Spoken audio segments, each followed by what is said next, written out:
అందరికీ నమస్కారం. Welcome to సనాతన ధర్మం ఛానల్. శివరాత్రి వస్తుంది. శివరాత్రికి ఎలాంటి పూజలు చేస్తే మంచిది, శివరాత్రి రోజు ఎలాంటి పూజలు చేస్తే మనకి మంచి ఫలితాలు వస్తాయి, ఇవి తెలుసుకునే ప్రయత్నం చేద్దాం. మనతో పాటు అమ్మవారి ఉపాసకులు డాక్టర్ ముల్లపూడి సత్యనారాయణమూర్తి గారు ఉన్నారు. ఆయనతో పాటు ప్రముఖ మ్యూజిక్ డైరెక్టర్ ఆదిత్యరామ్ గారు కూడా ఉన్నారు. వీరిద్దరిని అడిగి శివరాత్రికి ఎలాంటివి చేస్తే మంచి అని తెలుసుకుందాం. నమస్తే గురుగారు. నమస్తే సార్. సార్ మీ గురుగారు మీరు చెప్పచ్చు, అంటే రేపు మన నెక్స్ట్ వీక్ సండేనే వస్తుంది మనకి.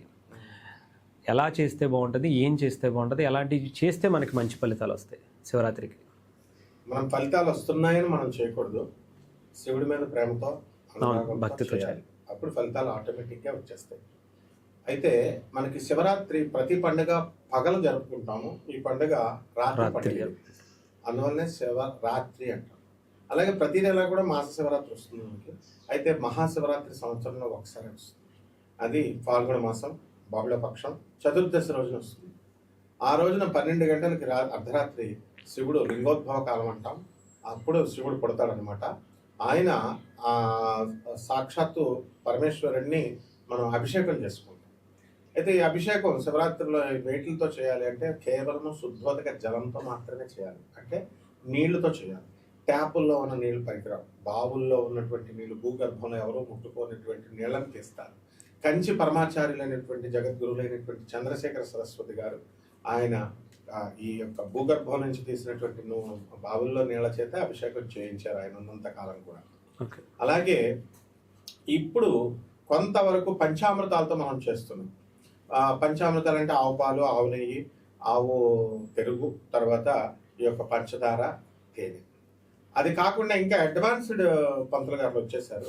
వాళ్ళు నేరేడు పళ్ళ రసము, బత్తాయి పళ్ళ రసము, ఐశ్వర్యం వస్తుంది, కోటీశ్వరం నింపుతారు, తర్వాత చెరుకు రసము, ఇలాగా ఇంకా అడ్వాన్స్డ్ టెక్నాలజీ వచ్చేసింది.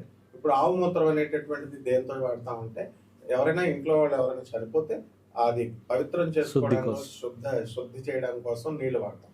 అది తీసుకొచ్చి ఆవు మూత్రంతో కూడా అభిషేకాలు చేస్తున్నారు, అలాగే ఆవు పేడతో కూడా అభిషేకాలు చేస్తున్నారు.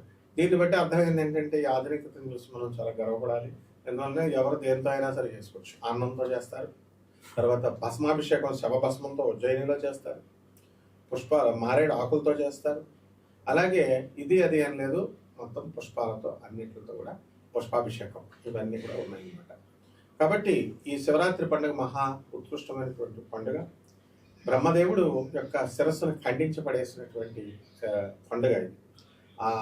బ్రహ్మదేవుడు తర్వాత ఈయన విష్ణుమూర్తి సుప్రమసీ కోసం నేను గొప్ప అంటే నేను గొప్ప అని వాళ్ళు కొట్టుకుంటుంటే పరమేశ్వరుడు ఫైర్ ఎలిమెంట్ గా అగ్నితత్వంతో ఒక పెద్ద లింగంగా అరుణాచలేశ్వరుడు ఆయన ఆవిర్భవించి మొదల్ని అంతాన్ని చూసిరమ్మని ఇద్దరిని పంపిస్తాడు.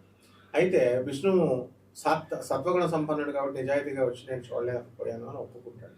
కానీ బ్రహ్మదేవుడు, ఆయనకి కూడా 5 తలలు ఉండేవి, పంచాననుడు అంటారు. ఆయన కూడా శివుడికి 5 ఉండేవి, ఆయనకి 5 ఉండేవి. కానీ సృష్టికర్త కాబట్టి, క్రియేటర్ ఆయన కాబట్టి ఆయన 4 తప్పులు చేశాడు.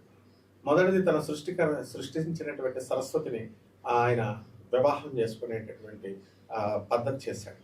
దానివల్ల అది మొదటి తప్పు. అంటే క్రియేటర్ తనే కాబట్టి తను లా మేకర్ మేబీ లా బ్రేకర్ అనేటటువంటి వాళ్ళందరికీ గుణపాఠం. అది ఎవరైతే చట్టాన్ని తయారు చేసినటువంటి రాజకీయ నాయకులు ఎవరైతే ఉన్నారో they should not break the law, వాళ్ళ తలలు తెగిపోతాయి అని చెప్పడం కోసమే, ఆ చట్టాన్ని అతిక్రమిస్తాయని చెప్పడం కోసమే బ్రహ్మదేవుని యొక్క శిరస్సుని శివుడి ఖండించాడు. అంతేగాని అదేదో పురాణ కథగా చూడకూడదు. అంటే ఎవరినైనా సరే, బ్రహ్మదేవుడిని అయినా సరే తప్పు చేస్తే చట్టం తీసేస్తుంది.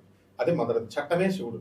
రెండవది అది అయిపోయిన తర్వాత ఈ యొక్క బ్రహ్మదేవుడు మ్యానిపులేటర్, ఎవరైతే మ్యానిపులేట్ చేస్తారో వాళ్ళ పైకి రారు, వాళ్ళ శిరస్సు తెగిపోతుంది ఎప్పటికైనా సరే అని చెప్పడం కోసమే బ్రహ్మదేవుని యొక్క శిరోఖండన. ఆయన ఏం చేస్తాడు, నిజాయితీగా ఒప్పుకోవచ్చు కదా, నేను చూడలేకపోయానండి విష్ణువులాగా, అలా చేయడు. ఆయనకి తప్పుడు సాక్ష్యాలు, కోర్టుల్లో తప్పుడు సాక్ష్యాలు పెట్టుకున్నట్టుగా ఒక సాక్ష్యాన్ని మొగల పువ్వుని తీసుకొచ్చి పెట్టుకుంటాడు. పిల్లికి అన్నట్టు ఎలక పిల్లి సాక్ష్యం అన్నట్టుగా ఆ యొక్క ఈయన చూశాడు అని చెప్పేసి చెప్పుద్ది. మొగల పుష్పం చేత అబద్ధాలు చెప్పిస్తాడు.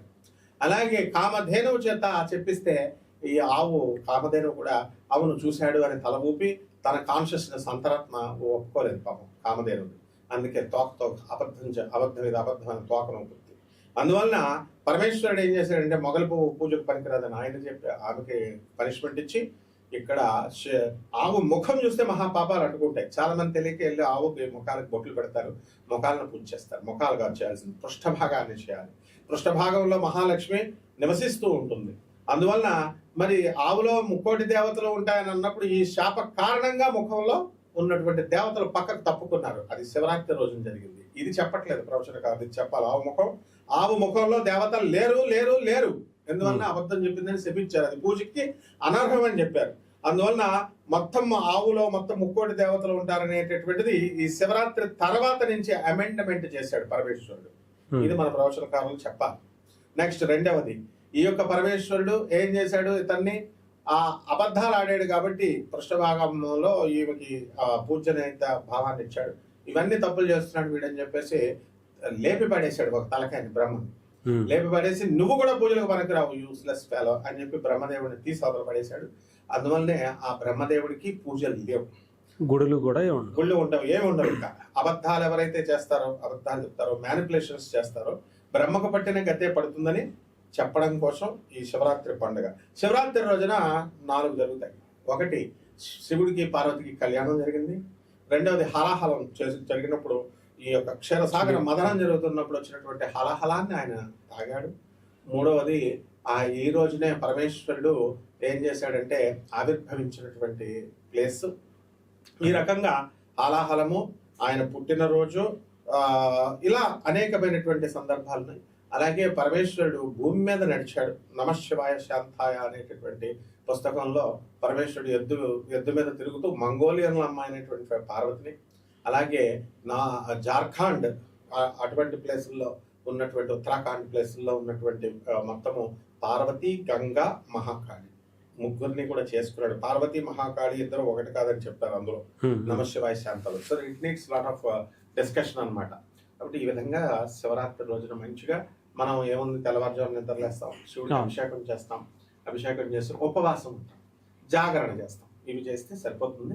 అయితే ఉపవాసం అంటే పామర్ల భాషలో అన్నం తినకుండా మధ్యాహ్నం ఒక పూట తిని సాయంత్రం టిఫిన్లు కూడా భోజనం అంత సైజులో రకరకాల తినేయడం అనుకుంటారు. అది కాదు. ఉప అంటే దగ్గరగా, వాసం అంటే నివసించుట. మొత్తం రోజు ఫోన్లు మాట్లాడుకుంటాం, అందరితో కనెక్షన్స్ మాట్లాడుకుంటూ ఉంటాం. అట్లీస్ట్ ఈ రోజైనా అందరితో వదిలేసి ప్రపంచంతో నీకు సంబంధం లేదు, కేవలం శివుడితో మాత్రమే నీకుంది. నిన్ను పుట్టించిన వాడు ఆయన, నువ్వు పుట్టేవనాయన, మళ్ళీ లయం అయిపోయినప్పుడు ఆయన దగ్గరికి వెళ్తావు కాబట్టి ఆయనతోనే ఉండి ఒక్కరోజు నీ ఆలోచనలు ఆయన చుట్టే పరిభ్రమించని అని చెప్పడమే శివరాత్రి ఉపవాసం యొక్క లక్షణం. జాగరణ అంటే మేల్కోవడం అనుకుంటారు. మేల్కొని చక్కగా వీడియో గేమ్స్ ఆడుకోవడం, లేదా గ్యాంబ్లింగ్ ప్యాకెట్లు ఆడుకోవడం, సినిమాలు చూసుకోవడం. ఇదివరకు రోజుల్లో కనీసం ఎన్టీ రామారావు గారు యాక్ట్ చేసిన భూకేల సినిమా అన్న చూసేవారు. అవి కూడా చూడకుండా ఎవరిష్టం వచ్చినట్టు అవి చూస్తున్నారు. కాబట్టి అవి కాదు. జాగరణ అంటే నీలో ఉన్నటువంటి కాన్షియస్నెస్ ని, చైతన్యాన్ని జాగ్రత్త పరచాలని చెప్పడమే జాగరణ. ఇది మేధావులు పామర జనానికి చెప్పాలి. అంతేగాని కేవలం అభిషేకం చేసేసి, నీళ్లు పోసేసి, పాలు పోసేసి, పెరుగు పోసేసి జాగరణ ఉండే ఉపవాసం ఉంటే మోక్షం వస్తుంది శివరాత్రి అని చెప్పడం అబద్ధం. అలా రాదు. తత్వం, శివతత్వం తెలుసుకొని అప్పుడు వీళ్ళు కనుక చేసినట్లయితే అప్పుడు మాత్రమే మోక్షం వస్తుంది. రైట్ సార్, మీరేమన్నా ఒక మంచి పాట ఉన్నా శివరాత్రి కోసం శివుడి మీద? ఓం నమః శివాయ, ఓం నమః శివాయ, ఓం నమః శివాయ, ఓం నమః శివాయ, ఓం నమః శివాయ. ఓంకారేశ్వరా ఓ విశ్వనాథ, కాలస్వరూపుడా కాశీ విశ్వేశ్వర. ఎక్తార్ ధిం ధిం. ఓం నమః శివాయ. ఓంకార రూపుడా ఓ విశ్వనాథ, ఓంకారేశ్వర ఓ విశ్వనాథ, కాలస్వరూపుడా కాశీ విశ్వేశ్వర. కరుణించి కాపాడు గరళ కంఠేశ్వర, కరుణించి కాపాడు గరళ కంఠేశ్వర. ఓం నమః శివాయ, ఓం నమః శివాయ, ఓం నమః శివాయ, ఓం నమః శివాయ, ఓం నమః శివాయ, ఓం నమః శివాయ. మారేడు దళములే మహారాజ నీకు, నాగేంద్రహారమే నీకు సరిజోడు మారేడు దళములే మారాజు నీకు మారేడు దళములే మారేడు నీకు నాగేంద్రహారమే నీకు సరిజోడు శివరాత్రి జాగరణ మేము చేస్తామయ్యా శివరాత్రి జాగరణ మేము చేస్తామయ్యా శివనామ స్మరణమే చేస్తామయ్యా శివ శివ హర హర జపిస్తమయ్యా ఓం నమ శివాయ ఓం నమ శివాయ ఓం నమ శివాయ ఓం నమ శివాయ శంభో శంభో శంభో హర ఓం నమ శివాయ ఓం నమ శివాయ ఓం నమ శివాయ ఓం నమ శివాయ thank you sir, thank you.